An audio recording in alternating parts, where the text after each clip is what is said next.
अस्सलाम वालेकुम नाजरीन, वेलकम टू द शो बात कारोबार की। मैं हूं आपकी मेज़बान नताशा हसीब। नाजरीन, मार्केट के सेंटिमेंट्स कल की ब्लड बात के बाद आज फाइनली कुछ ब्रीदर की सूरत हाल में देखे जा रहे हैं। आज हमने देखा कि कुछ चीज़ें जो है वो चेंज होती हुई दिखाई दी। न्यूज़ के हवाले से कुछ रिलैक्सेशन देखी जा रही है, खासकर पेट्रोलियम सब्सिडीज़ के हवाले से जो बात की जा रही है। जो सब्सिडीज़ दी हुई थी क्या वो वापस हो जाएंगी? अगर वापस हो जाएंगी तो IMF के साथ जो हमारा एक डीलिंग चल रही है क्या वो जेपरडाइज हो जाएगी? तो ये आज के लिए एक क्रॉनिकल व्यू देखा गया और आज के दिन जो एक क्रॉनिकल न्यूज़ थी जिसकी वजह से काफ़ी हद तक चेंजेस देखे गए और आज के दिन मार्केट ने भी इसी वजह से ब्रीदर भी लिया फाइनली, क्योंकि जब चीज़ें मैनेज हो रही होती हैं, आप सब्सिडीज अफोर्ड नहीं कर पा रहे, तो एक फॉरेक्स रिजर्व्स हमारे काफ़ी हद तक जो है वो एक हम कह सकते हैं कि सीज होते हुए दिखाई दे रहे थे। तो ये आज के दिन की सूरत हाल जिसमें फाइनली मार्केट ने भी एक रिलीफ की सूरत हाल में जो है वो परफॉर्म किया और मार्केट के अंदर फाइनली इन्वेस्टर्स भी काफ़ी हद तक रिलैक्स होते हुए दिखाई दिए। अब फ्लेक्सिबिलिटी देखी ये जाएगी कि आने वाले दिनों में बुल रन कब तक मार्केट के अंदर जो है वो एंटर होता है। तो that's the point. First segment की तरफ चलते हैं।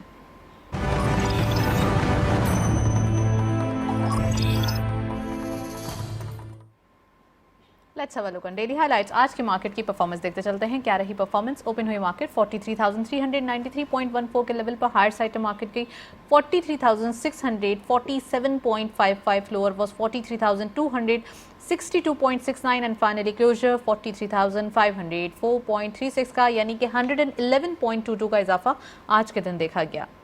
टर्नओवर में करंटली 233.85 मिलियन शेयर्स ट्रेड किए गए हैं। कल के मुकाबले में डिक्लाइन 71.16 मिलियन शेयर्स का। Value is dry 6.86 billion rupees and volume leaders all script being in green territory. Energy इस लिस्ट को लीड कर रहे हैं 0.13 के इजाफे के साथ। 5.69 पे क्लोजर, 19.09 मिलियन शेयर्स ट्रेड किए गए। PRL सेकंड स्कोर पे 0.01 का इजाफा देखा गया। 15.01 पे क्लोजर रहा। 13.86 का कारोबार रहा। दो रिफाइनरीज से कनेक्टेड स्क्रिप्ट जो है वो आज दिखाई दे रहे हैं। PIBTL थर्डली 0.12 का इजाफा देखा गया। 6.15 पे क्लोजर रहा। 13.19 का कारोबार रहा। तो आपको बताते चले कि ये जो रिफाइनरी के हमें स्क्रिप्ट्स दिखाई दे रहे हैं, फाइनली जो रिफाइनरी पॉलिसी है उसको ओवरव्यू किया जा रहा है। काफ़ी अरसे से अगर पास्ट गवर्नमेंट की बात की जाए तो यहाँ पे कहा यह जा रहा था कि रिफाइनरी पॉलिसी आने वाली है, लेकिन कब तक आएगी ये नहीं बताया जा रहा था। तो हुआ ये कि वो पॉलिसी आई ही नहीं। अब इसके ऊपर ओवरव्यू हो रहा है, पॉलिसी के ऊपर काम भी होगा और आने वाले दिनों में ये पॉलिसी लाई जाएगी जिससे काफ़ी रिफाइनरी सेक्टर जो है वो रिलीफ देगा।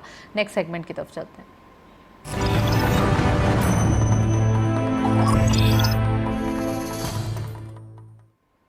टॉपिक ऑफ द डे में आज हम बात करेंगे, जाहिर सी बात है इन्फ्लेशन की बात हो रही है तो गवर्नमेंट ने फाइनली जो एक स्टार्टर हम कह सकते हैं, जो हमारे पास एक पुअर तबका है उसके लिए रिलीफ की बात की है। तो लोअर मिडिल क्लास और ख़ासकर जो हम कह सकते हैं कि ऐसे लोग जिनके ऊपर इन्फ्लेशनरी प्रेशर है उनके लिए कमोडिटी प्राइस में रिलीफ के लिए काफ़ी हद तक बातचीत की गई है, जिसमें फूड इन्फ्लेशन को कंट्रोल करने के लिए और फूड के पॉइंट ऑफ व्यू से सब्सिडी देने के लिए या हम कह सकते हैं इंसेंटिव देने के ऊपर जो है वो ज़्यादा बातचीत की जा रही है। तो ये आज हम टॉपिक डिस्कस करेंगे कि आने वाले दिनों में फूड के हवाले से अगर इन्फ्लेशन पे कंट्रोल कर लिया जाए तो कितना इम्पॉर्टेंट होगा। हमारे पास जो कि हम कह सकते हैं मॉनेटरी पॉलिसी का रेट है वो हायर साइड पे दिखाई दे रहा है, तो क्या हम पॉलिसी रेट को कर्टेल करने में फूड इन्फ्लेशन के टूल को यूज़ करेंगे तो क्या हमें मदद मिलेगी? आज हम ये डिस्कस करेंगे। साथ साथ वर्ल्ड बैंक ने हमें गारंटी किया है कि IMF के बाद वो भी हमारा साथ देंगे और IMF, सऊदी अरब के साथ जो पैकेज है वो और ख़ासकर वर्ल्ड बैंक, ये तीनों अगर हमारे पास जो पैकेजेस आ जाएंगे तो काफ़ी क्वेश्चन हमारे पास फॉरेक्स रिजर्व में होगा, तो वो भी आज हम बात करने वाले हैं। साथ साथ पाकिस्तान में बिजनेस पॉइंट ऑफ व्यू से क्या पोजीशन है वो भी आज हम डिस्कस करेंगे। वेरी एक्सक्लूसिव गेस्ट हमारे साथ मौजूद हैं, खुशामदीद कहते हैं। हमारे साथ मौजूद हैं सलीम तनोली साहब। आप इकोनॉमिक एक्सपर्ट हैं, साथ साथ CEO हैं फैकेट एग्जीबिशन प्राइवेट लिमिटेड के और बहुत बड़ा आपका इंट्रोडक्शन है। बोर्ड ऑफ डायरेक्टर भी हैं UFI के, ग्लोबल एसोसिएशन एग्जीबिशन इंडस्ट्री के। अस्सलाम वालेकुम सलीम साहब, वेलकम टू द शो। वालेकुम सलाम नताशा, बहुत शुक्रिया फॉर इनवाइटिंग मी।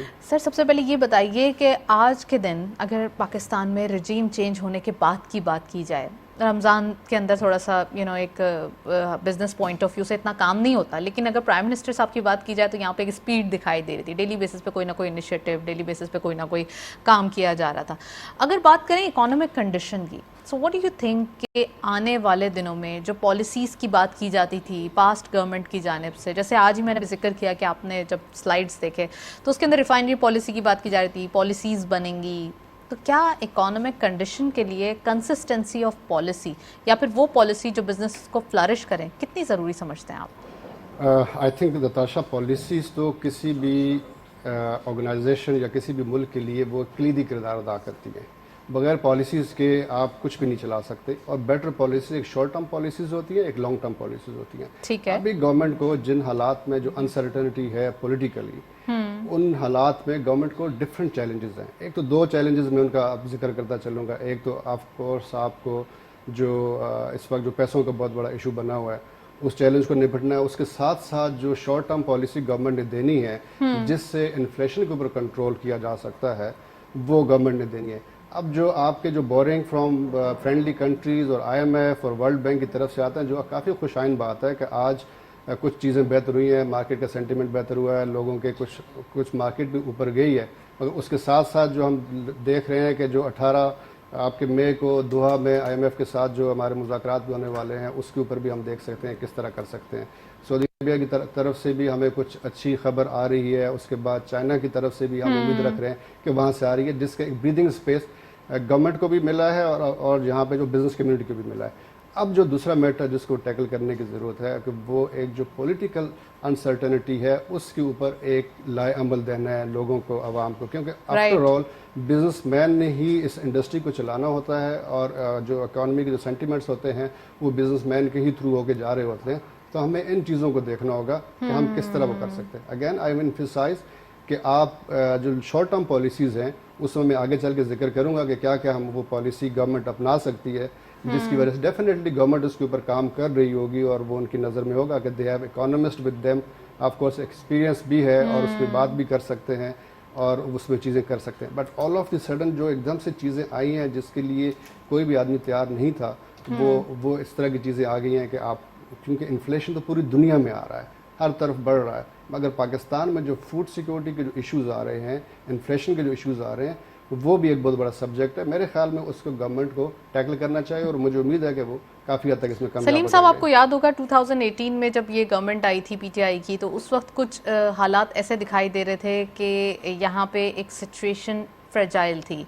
IMF के पास नहीं जाना है, लेट कर दिया, लेट होने के बाद चीज़ें जो है वो मिसमैनेज हो गई थी और हमारे पास जो पॉलिसी रेट था वो 13.25 पे चला गया था, हाईएस्ट इन द हिस्ट्री। अब जबकि कोविड आने के बाद एक ब्लेसिंग एंड डिसगाइज पाकिस्तान के लिए अच्छा हो गया, तो थोड़ा सा इंटरेस्ट रेट भी फ्लेक्सिबल होता गया। अब जाते जाते गवर्नर साहब की जो 250 बिप्स का जो एक टूल यूज़ किया गया पॉलिसी रेट के हवाले से, आप समझते हैं कि ये सही था? क्योंकि अब इतने पॉलिसी रेट के बाद डबल डिजिट में आपने जब ये इंक्रीज़ कर दी मॉनेटरी पॉलिसी, तो क्या कोई बिजनेस फ्लरिश कर सकता है? इफ़ यस, तो क्या पॉलिसीज़ उसको सपोर्ट करेंगी? देखिए, जब आपके इंटरेस्ट रेट बढ़ता है तो आपके पास इन्वेस्टमेंट के चांसेस बहुत ज़्यादा बढ़ जाते हैं। उसमें इस तरह होता है कि सपोज़ कि अगर आप पाकिस्तान में जो आप स्टॉक मार्केट की बात कर रहे हैं या लोकल्स में बात करते हैं, तो ये इतना बड़ा इंटरेस्ट रेट आपको किसी दूसरे मुल्क में नहीं मिलता। आप जापान की एग्जांपल ले लें या किसी भी ले लें, 0 डिजिट में आता है। तो लोग फिर बिजनेसेस क्यों करेंगे? वो तो बैठ कर खाएंगे। बिजनेस तो ऑफ कोर्स उससे ज़्यादा कमाना चाहते हैं तो इसलिए वो बिजनेस करते हैं, मगर जो इन्वेस्टमेंट करते हैं, हर बिजनेसमैन अपना पैसा जो पार करता है वो स्टॉक में पार करता है, बैंक्स में पार करता है, जो उसको किसी न किसी वक्त उसको ज़रूरत होती है उसको निकालने के लिए, तो वो उसको वो करता है। तो इस पॉलिसीज़ को अगर देखते हुए तो yes, on the other side इसका जो इम्पैक्ट आता है लोकल कमोडिटीज़ के ऊपर वो कहीं ज़्यादा होता है, जिससे आपकी इन्फ्लेशन बढ़ती है, जिसमें आपकी जो जनरल पब्लिक है उसको उसका जो ईज़ ऑफ डूइंग बिजनेस अगर आप देखें मीडियम एंड स्मॉल बिजनेसमैन के लिए वो मुश्किल हो जाता है। फिर आप जो इंपोर्ट कर रहे होते हैं, जिस तरह के रॉ मटेरियल, आप बहुत सारी इंडस्ट्री के लिए रॉ मटेरियल इंपोर्ट कर रहे होते हैं और जो बैंक के थ्रू आप कर रहे होते हैं, LCs कर रहे होते हैं, बोरिंग कर रहे होते हैं, तो वो आपका टच कर रहा है तो ऊपर आए और आपकी प्रोडक्शन कॉस्ट बढ़ जाती है। जब प्रोडक्शन कॉस्ट बढ़ती है तो डेफिनेटली आपको इंटरनेशनल मार्केट में भी उसका हिसाब किताब रखना पड़ता है, क्योंकि ऑल ऑफ द सडन ये सारा होता है। मगर again consistency is the key of success actually, business में या आप किसी भी उसमें करें, अगर कोई भी पॉलिसी रखें तो कंसिस्टेंट होनी चाहिए, जिससे एक ब्रीदिंग स्पेस मिले बिजनेसमैन को और इंडस्ट्री को, ताकि वो अपनी आने वाले उसमें एक बेटर आपकी प्लानिंग कर सकें। राइट। चलें जी, गुफ्तगू में शामिल करते हैं शाहिद अली हबीब साहब, हमारे साथ ओवर कॉल मौजूद हैं, chief executive Arif Habib limited. अस्सलाम वालेकुम, welcome to the show. Shahid साहब ये बताइए कि आज की मार्केट में फाइनली ब्रीथ देखा गया है। थोड़ा सा अगर हम कन्फाइंड होकर स्टॉक मार्केट को डिस्कस करें, so what's going on market के अंदर? कल के दिन एक ब्लड बाथ देखी गई, आज थोड़ा सा ब्रीदर, क्या सेंटिमेंट्स हैं और आने वाले दिनों में आप क्या समझते हैं? नहीं, मार्केट में तो कोई खास रिकवरी की आज तो कोई ज्यादा तो नहीं हुई। मार्केट ने तो बहुत ज्यादा टाइम फॉल किया और इसके बाद हम तो सोच रहे थे कि रिकवरी तो 400-500 पॉइंट की होनी चाहिए, लेकिन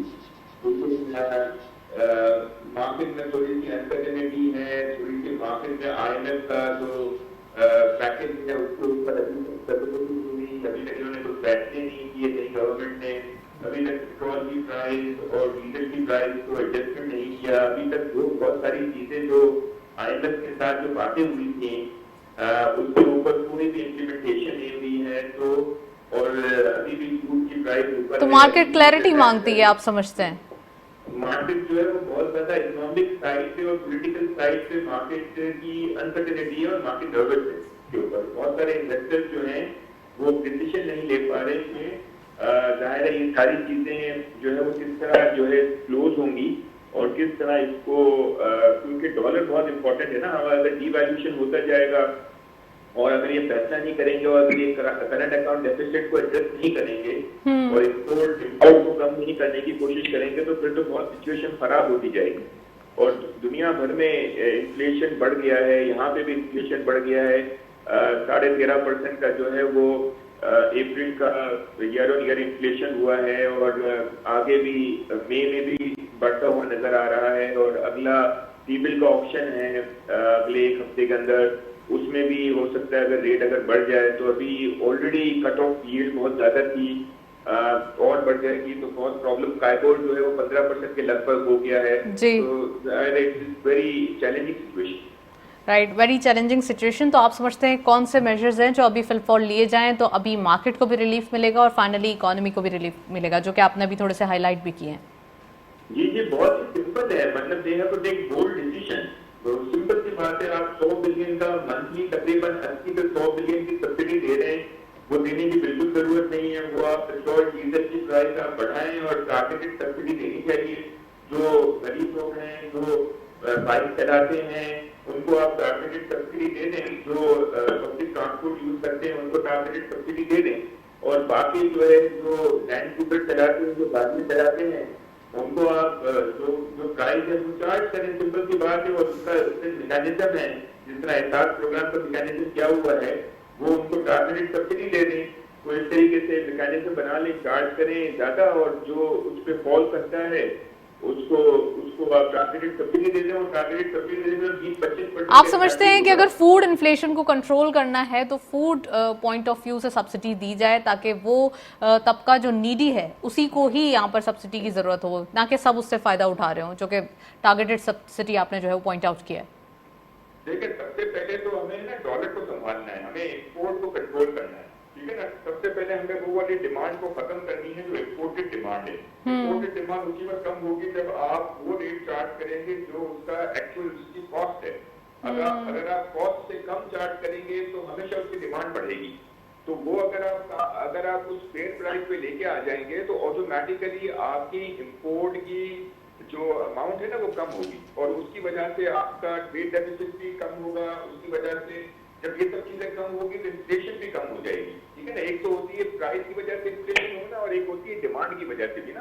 तो वो डिमांड पुश इन्फ्लेशन नहीं होगी हमारी, तो वो उसमें ग्रेजुअली 2-3 महीनों के बाद, 4 महीनों के बाद जब हमारा फिजिकल स्पेस हमारा क्रिएट होगा तो ऑटोमेटिकली ये सारी चीजें बेहतर हो जाएंगी। तो ये तो सबसे पहला कदम इनको लेना चाहिए जिसके ऊपर ये डिले कर रहे हैं। और मुझे नहीं पता कि क्यों ये इतना डर रहे हैं कि ये बोल्ड डिसीजन लेने से अगर पॉलिटिकली इनके लिए सर डरना तो एक अजीब सा वर्ड हो जाएगा, लेकिन आप नहीं समझते कि इस तरीके से रिलीफ देना ही अवाम जिसके लिए एक्सपेक्टेशन है तो रिलीफ ही देना है और गवर्नमेंट का काम होता है कि अवाम की सबसे पहले जो जरूरियात हैं उसको मद्देनजर रखा जाए। सर हो ही जाएगा ना, टारगेट सब्सिडी का मतलब ही रिलीफ जी, ठीक है ना। सर अब ये बताइए मुझे कि जो एक पॉलिसी रेट है ये बहुत अलार्मिंग दिखाई देता है। हमेशा से पॉलिसी रेट अगर थोड़ा सा पास्ट गवर्नर साहब की बात की जाए तो उन्होंने जाते जाते 250 बिप्स जो है वो इंक्रीज कर दिए। तो आप नहीं समझते इंटरेस्ट रेट इतना ज़्यादा हाई होना ये भी बिजनेसेस को नुकसान पहुंचा सकता है, खासकर उस सूरत हाल में, उस इन्वायरमेंट में जहां पर नीड भी है बिजनेस की। आपका बिजनेस बढ़ेगा तभी तो आपके पास जो है वो फॉरेक्स रिजर्व्स बढ़ेंगे। देखिए इस वक्त अगर गवर्नमेंट जो है वो टी बिल अगर इशू कर रही है गवर्नमेंट, और अगर वो 15% पे 15.25% पे जब उठा रही है, जब आपका काइबोर 14.95 पे हो गया है, ठीक है ना, तो पॉलिसी रेट की वैल्यू क्या रही? जब काइबोर ही आपको जो भी बिजनेस जो भी बोरो करता है वो KIBOR plus 100 basis point 150-200 basis point पे करता है, काइबोर बढ़ चुका है। तो ये जो 12.5% का डिस्काउंट रेट है ना, ये इररिलेवेंट है, काइबोर तो बढ़ चुका है। तो वो ये तो मार्केट ड्रिवन फोर्सेस है ना, ये तो डिमांड एंड सप्लाई है, वो बढ़ चुका है। जब तक आपकी ये कमोडिटी सुपर साइकिल जो चल रहा है ना, जब तक ये थमेगा नहीं, जब तक ये नीचे नहीं आएगा, जब तक हमारी डिमांड कम नहीं होगी, जब तक हम इंपोर्ट पे काबू नहीं पाएंगे ना, तब तक कुछ नहीं होगा। तो ये इनके हाथ में नहीं है, इनके पास कोई गवर्नमेंट के पास कोई खजाना थोड़ी है कि राइट कि आप सब्सिडाइज करते फिरे, राइट। और आईएमएफ की कंडीशन हमारे पास नहीं है। व्हाट डू यू थिंक कि अभी वर्ल्ड बैंक की तरफ से हमें रिलीफ के लिए एक क्वेश्चन दिया गया है, खासकर IMF, world bank and Saudi Arab, 3 जगह हैं जहां पर हमारी आइज हैं कि आने वाले दिनों में यहां से कुछ जो है वो फायदा हो सकता है। इन सब लोगों को आईएमएफ का नोट चाहिए। आईएमएफ का नोट उसी वक्त मिलेगा जब so what you are expected sir? नहीं, आईएमएफ का नोट उसी वक्त मिलेगा ना जब ये सब चीजें करेंगे। इनको सबसे पहले पेट्रोल की प्राइस बढ़ानी है, डीजल की प्राइस बढ़ानी है, इससे पहले काम नहीं होगा।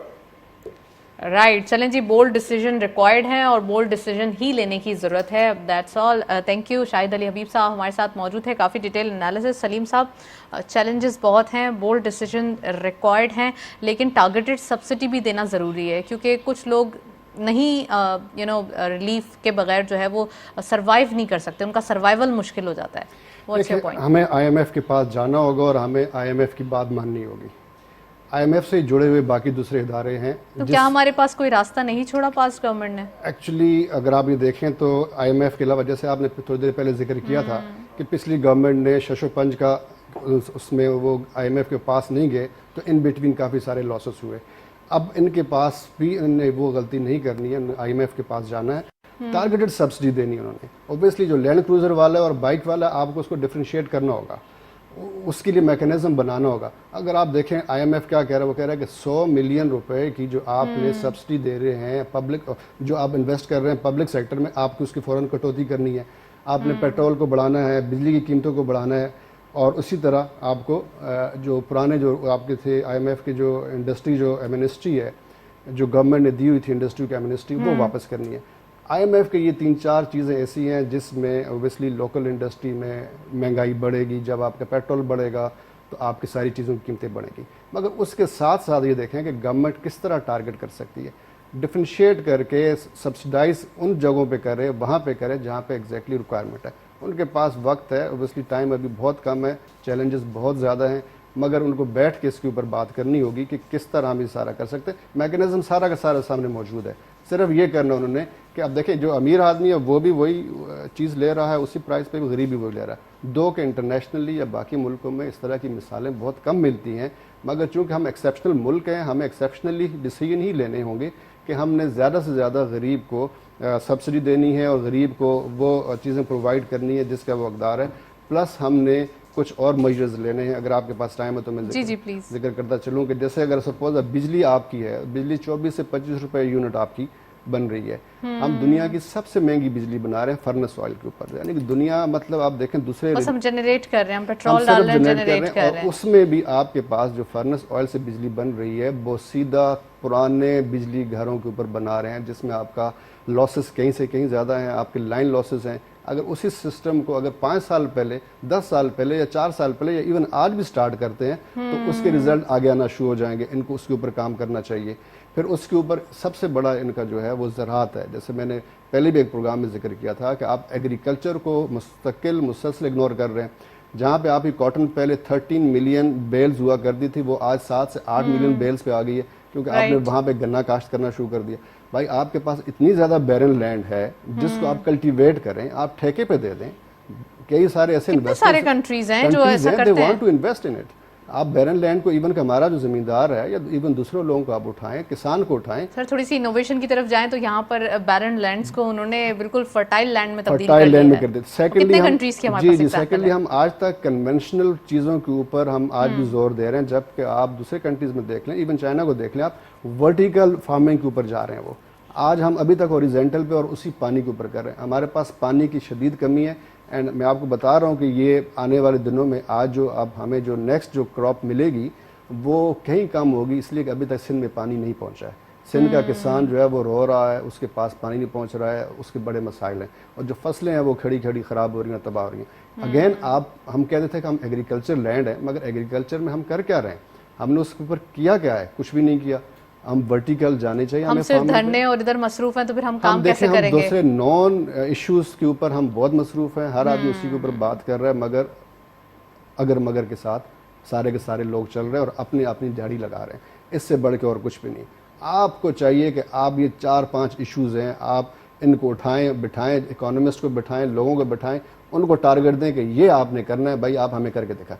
हम बताते हैं कि बिजनेस कम्युनिटी आपको बताती है कि आपने किस तरह ये करना है। अब एग्रीकल्चर बनाने में कौन सा आपको रॉकेट साइंस की ज़रूरत है?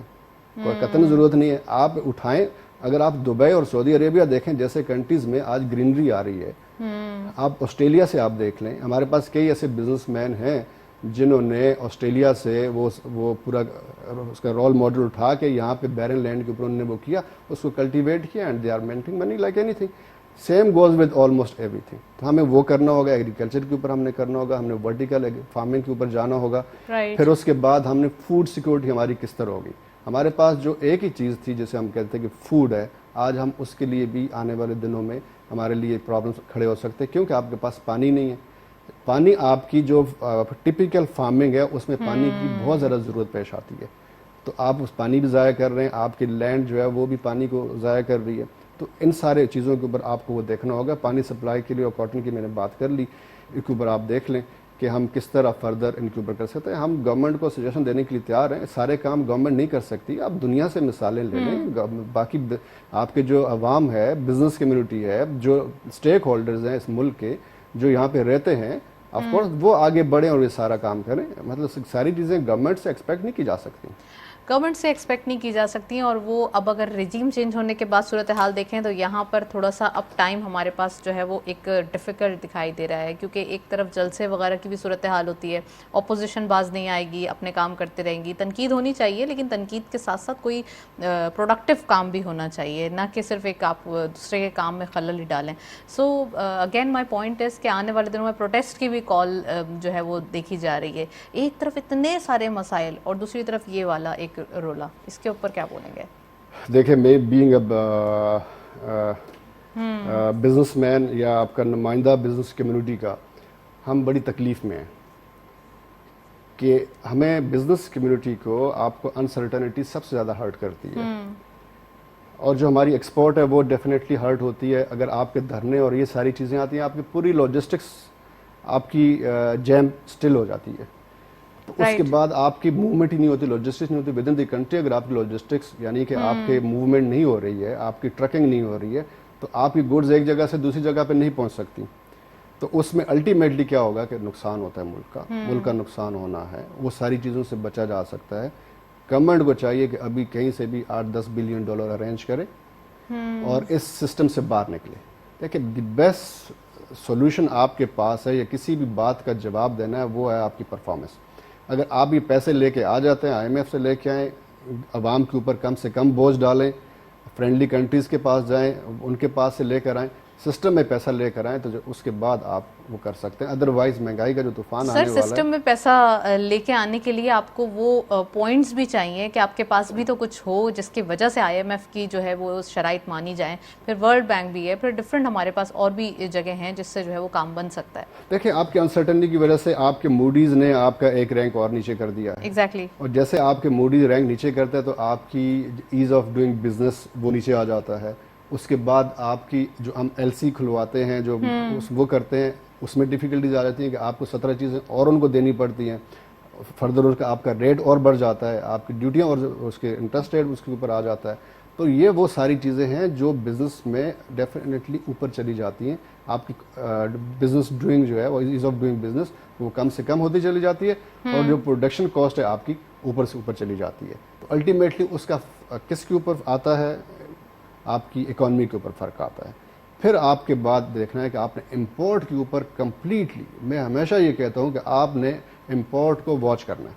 हमें कतई ज़रूरत नहीं है लग्जरी चीज़ों की। आप देखें पिछले 6 महीने में आपको पता है कितनी गाड़ियाँ इंपोर्ट हुई हैं लग्जरीज का, मिलियन ऑफ डॉलर्स की। तो क्या सिर्फ ये फॉरेक्स रिजर्व्स की वजह से ही आप कह रहे हैं, या फिर वो रेमिटेंसेस जिनके थ्रू आ रही हैं गाड़ियां जो कि मार्केट के अंदर डॉलर को जो है वो लैक नहीं कर रहे, वो भी तो पॉइंट है, क्योंकि रेवेन्यू जनरेट करने का भी एक तरीकाकार वही है हमारे पास। देखिए हमारी सोसाइटी ना डिवाइडेड है। हमारी कुछ सोसाइटी है वो देखें वो यहाँ पर है और दूसरी जो है ना वो जो मेजॉरिटी है वो इधर है। जो ऊपर वाली सोसाइटी है उनके पास कोई इशू नहीं है, वो आप देख लें कि वो इम्पोर्ट कर सकते हैं, दे आर बाइंग पावर।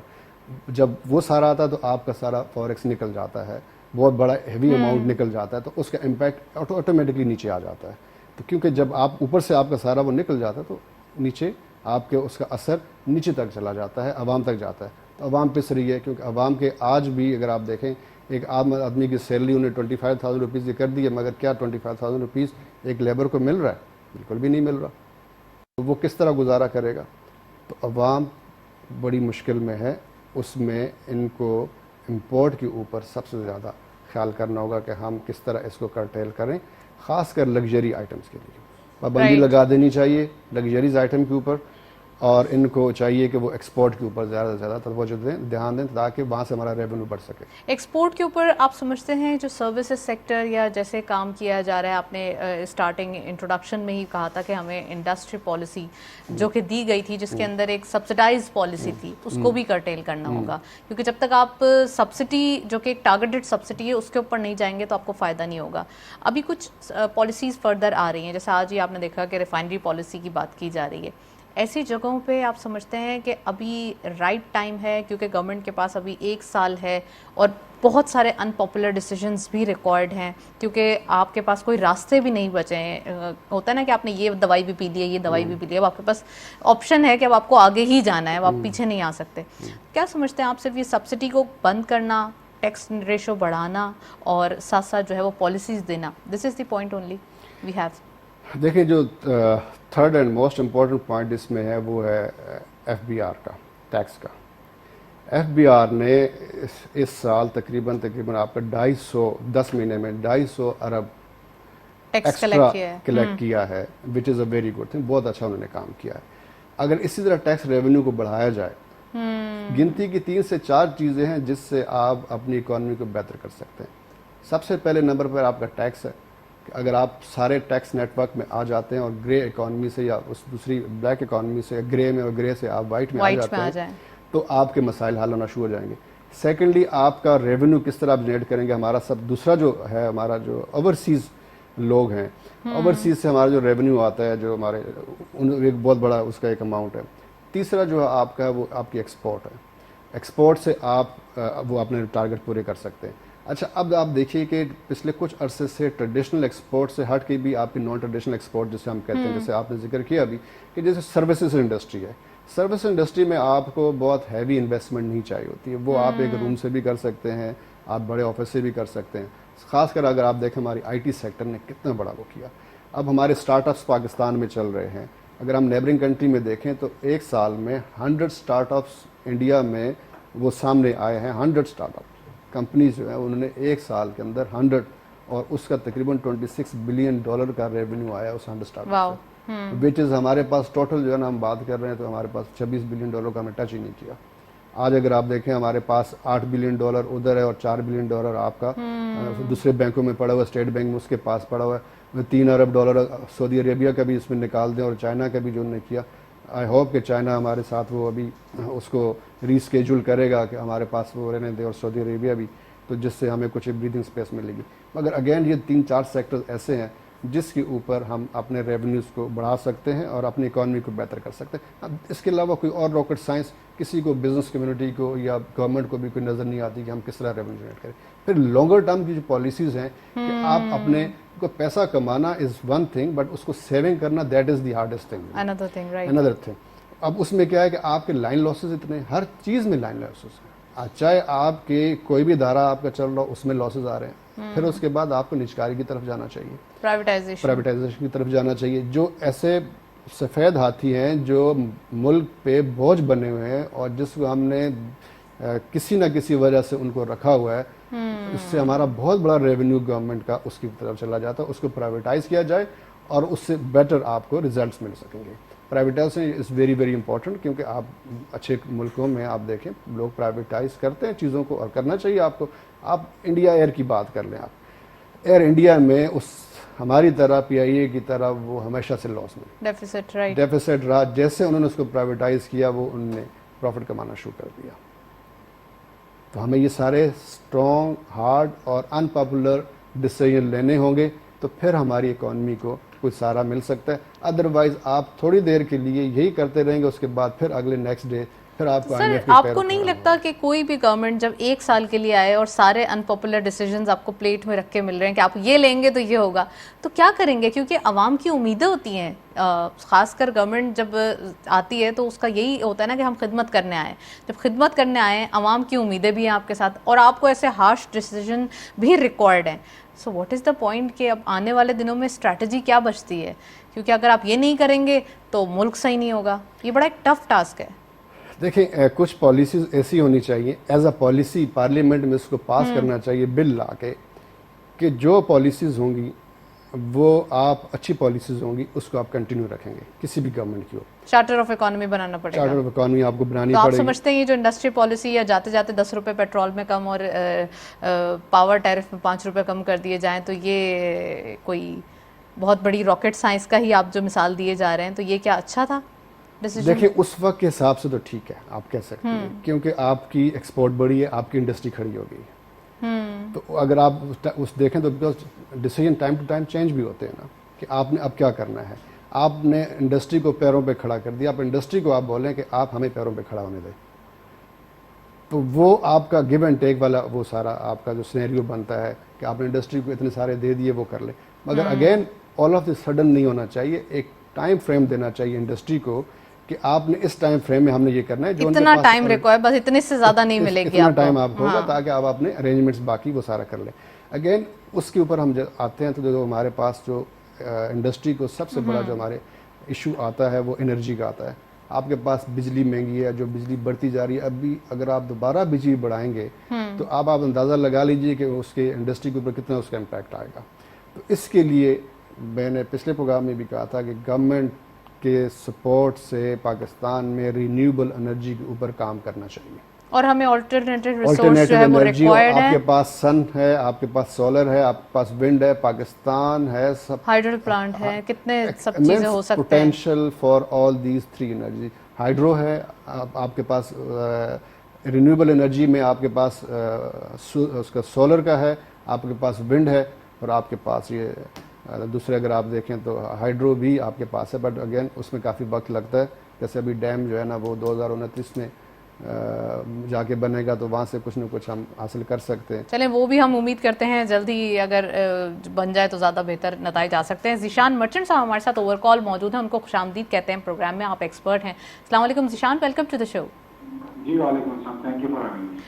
निशान साहब, ये बताइए कि टैक्स कलेक्शन की सूरत हाल के हवाले से अगर हम बात करें और थोड़ी सी इकोनॉमिक कंडीशन को देखें, तो सबसे ज़्यादा जो एक रेमेडी का रोल प्ले करते हुए दिखाई देता है वो टैक्स कलेक्शन यानी कि FBR का रोल देखा जाता है। सो आप क्या समझते हैं आने वाले दिनों में ये रेमेडी कितनी स्ट्रॉन्ग फर्दर होने वाली है? देखिए, हमारा इस वक्त तक का जो जुलाई टू अप्रैल तक की जो रेवेन्यू कलेक्शन है, तो तकरीबन 26% हम टारगेट से ज़्यादा हमने अचीव किया हुआ है।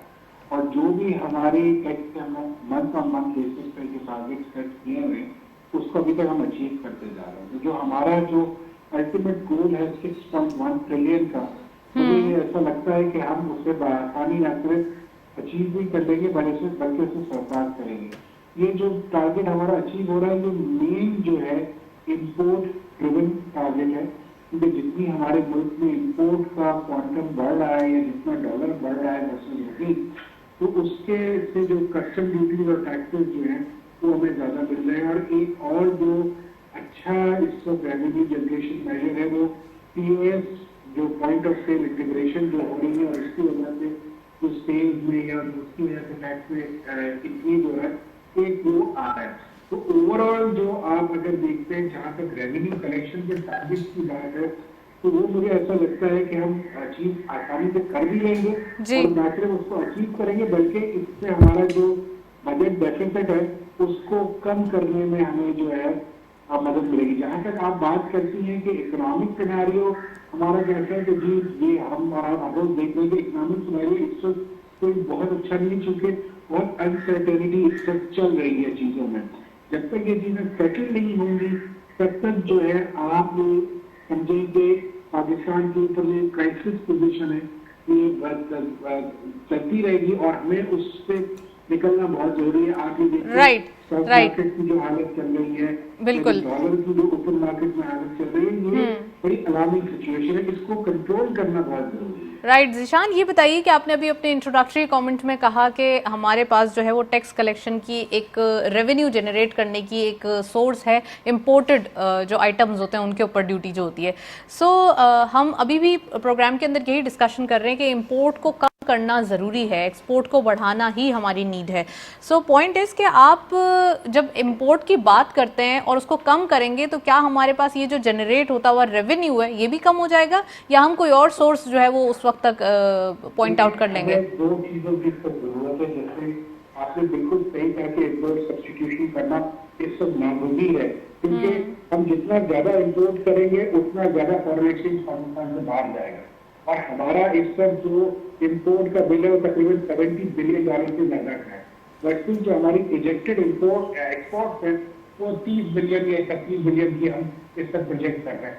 तो ये जो गैप है बीच में बहुत बड़ा गैप है, और इसको कम न किया गया, अगर इम्पोर्ट को सब्स्टिट्यूट नहीं किया गया, तो ये आगे आने वाले टाइम्स में हमारा न सिर्फ करंट अकाउंट डेफिसिट बहुत बढ़ जाएगा, बल्कि हमारे पास इम्पोर्ट के पेमेंट करने के लिए रिजर्व भी हमारे बहुत तेजी से डिप्लीट हो रहे हैं। राइट, तो हमें यकीनन इसमें कोई दो राय नहीं है कि इम्पोर्ट को किसी न किसी हद तक कर्टेल करना पड़ेगा।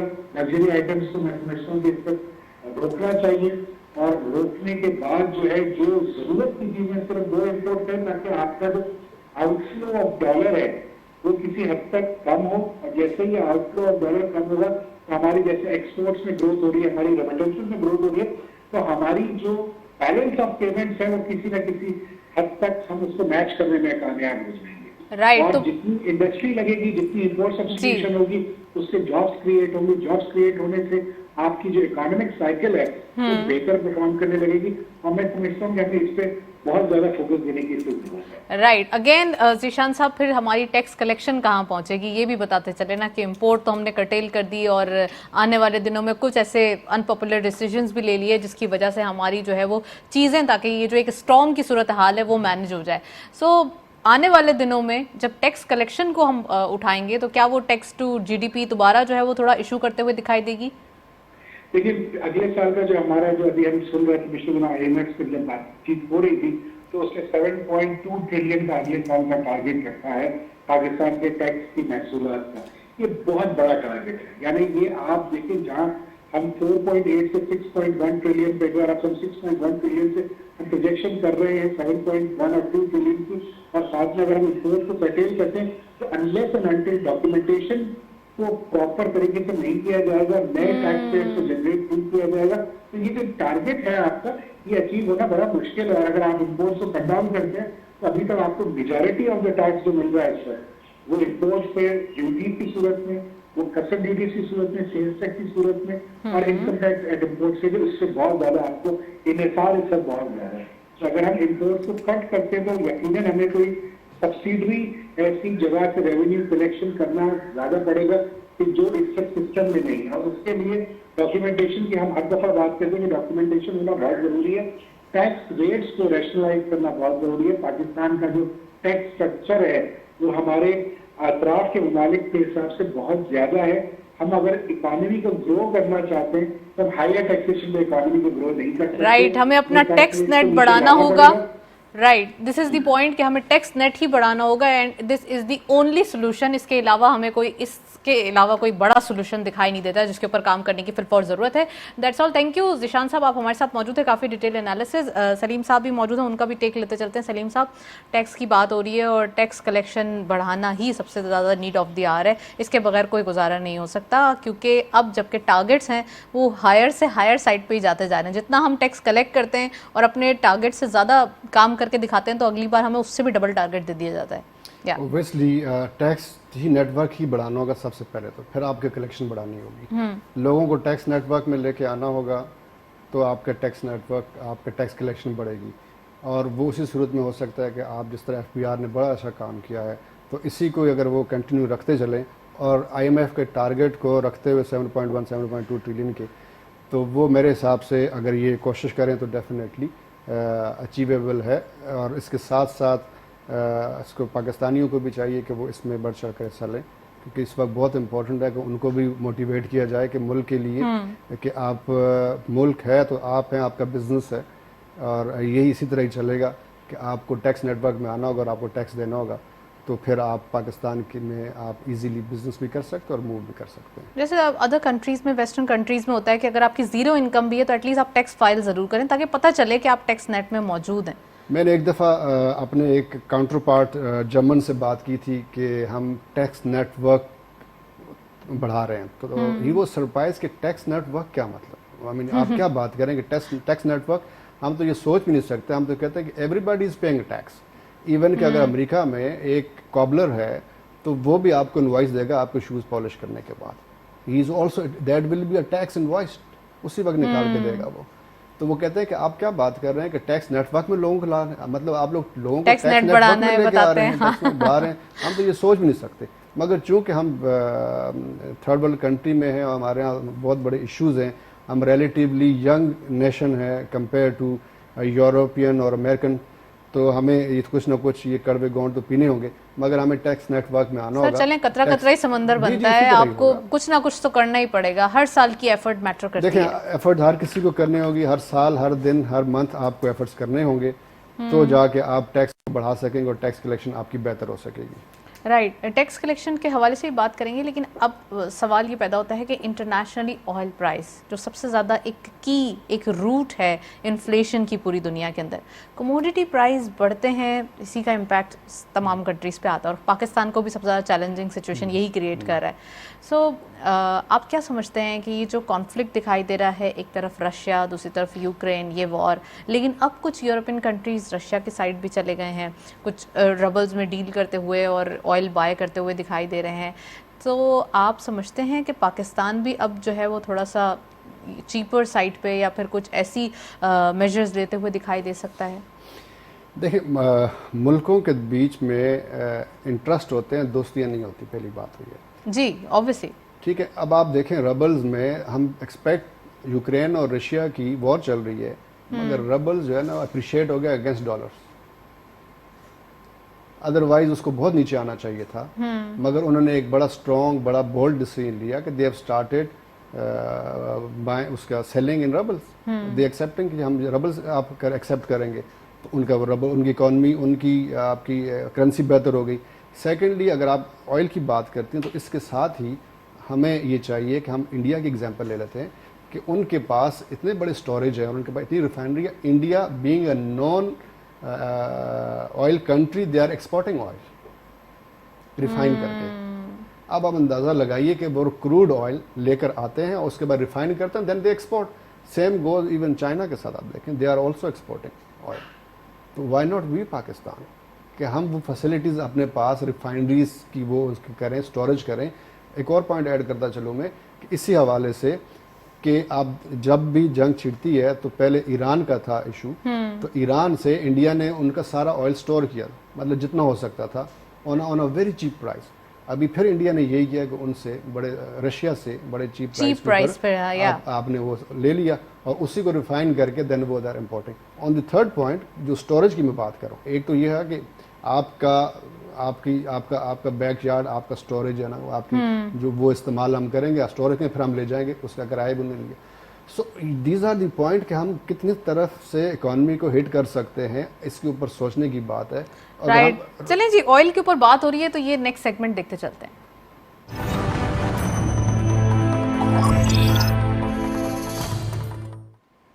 कमोडिटीज और फॉरेक्स के रिलेटेड अपडेट आज की मार्केट में देखते चलते हैं क्या रही परफॉर्मेंसेस। गोल्ड की पर तोला प्राइस 1,33,500 रुपीज, गोल्ड पर 10 ग्राम 1,14,460 रुपीज, इंटरनेशनल गोल्ड रेट पर अराउंड $1,858.87, ऑयल WTI पर बैरल 101.6, ऑयल ब्रेंट क्रूड पर बैरल 104.3। फाइनली आज हम ऑयल प्राइसेस जो है वो थोड़ी सी डाउनवर्ड देख रहे हैं and this is good for economy actually.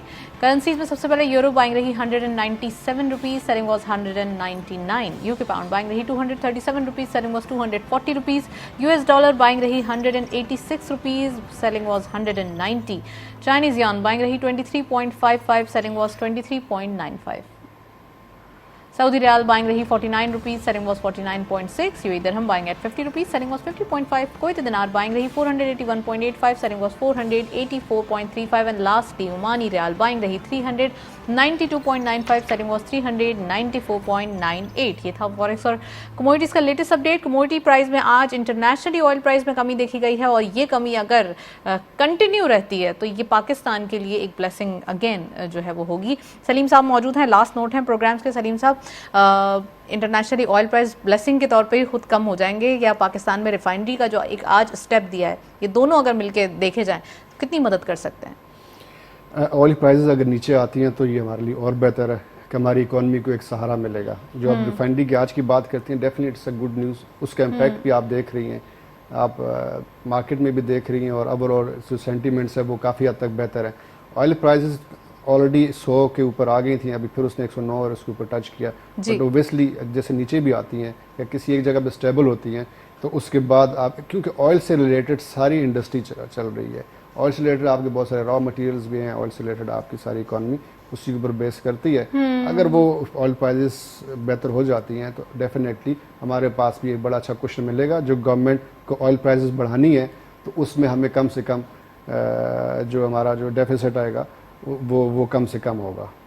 Well, thank you so much. Salim Tanoli साहब हमारे साथ मौजूद थे, काफ़ी डिटेल एनालिसिस। आज के दिन हमने IMF के हवाले से जो कंडीशंस हैं और जो मेजर्स अभी गवर्नमेंट ले रही है वो कितने ज़्यादा इम्पॉर्टेंट हैं डिस्कस करने की कोशिश की। इसके साथ साथ कुछ ऐसे अनपॉपुलर डिसीजंस हैं जो रिक्वायर्ड हैं, वो भी लेने की ज़रूरत है और IMF की कंडीशंस में भी शामिल है, तो वो भी आज हमने सोल्यूशन की तरफ जाने की कोशिश की। प्रोग्राम को इसी नोट पर वाइंड अप करते हैं। इजाज़त दीजिए, अल्लाह हाफिज़।